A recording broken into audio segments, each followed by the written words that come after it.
In the vast plains of Mongolia, where the horizon stretched as far as the eye could see, Genghis Khan, the great conqueror, ruled enemy lands with cunning and skill. His empire spanned miles of uncharted territory, but there was a secret behind his success that few knew. Khan was not just a charismatic leader, a master of diplomacy and a brilliant military strategist. While the world saw him as an unstoppable force, he knew that a vital part of his empire was shaped by the hands of his daughters. Khan's keen eyes saw opportunities where others saw only obstacles. He understood that strength was not limited to the brutality of battles, but also to strategy and political cunning. It was this lethal combination that made him an unparalleled ruler. The Mongol Empire was a complex web of tribes and conquered nations, all under Khan's control. And at the center of this web were his daughters. They were more than mere blood heirs. They were instruments of power he used masterfully. Khan never did anything without a shrewd strategy. His wisdom lay in understanding that to keep his vast empire united, he needed bonds stronger than steel.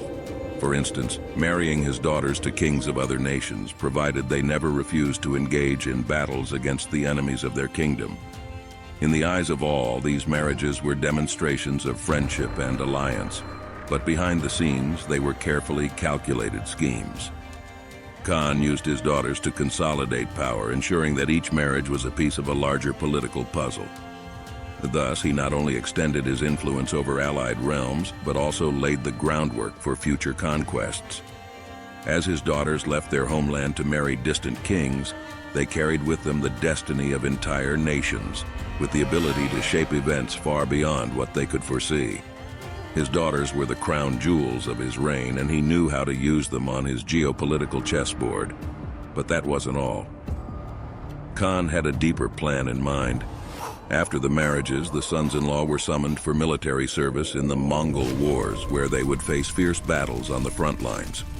The Mongol Wars were known for being a whirlwind of conflicts, a storm of iron and blood that swept through the lands, destroying everything in its path.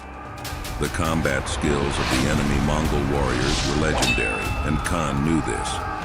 Therefore, he viewed his sons-in-law as crucial pieces in his conquest chessboard.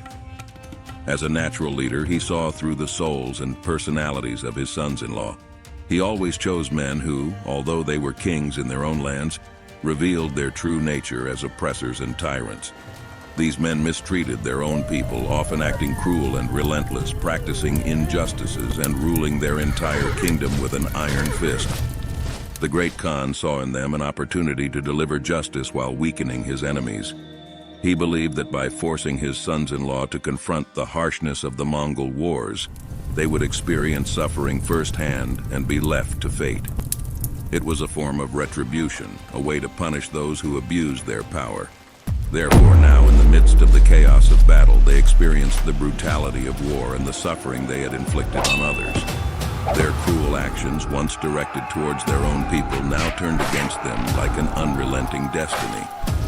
A destiny shaped by their father-in-law Khan, who knew that on the front lines, his sons-in-law would die in the Mongol Wars, and upon their deaths in battle, his daughters, now widows, would assume full control of their respective kingdoms and nations.